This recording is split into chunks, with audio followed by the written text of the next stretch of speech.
Hey, what's up, you guys? So, today I will show you how you can make your own sound on TikTok.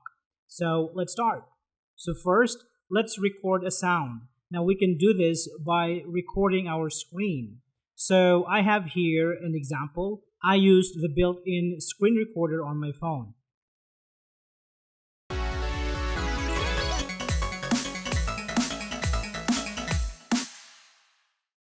After capturing, you need to upload the video to TikTok.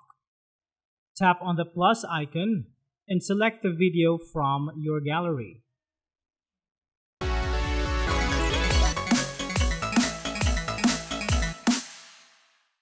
Tap on Next and then Post.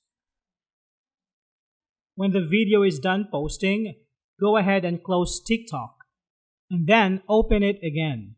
Now here, tap on your profile icon on the lower corner of your screen and then tap the video you just uploaded. From here, tap on the lower right icon on your screen and here you can see that you can use this sound for your future posts on TikTok. So that's it for this video, guys. I hope you find it helpful. Thank you so much for watching and I will see you in the next one.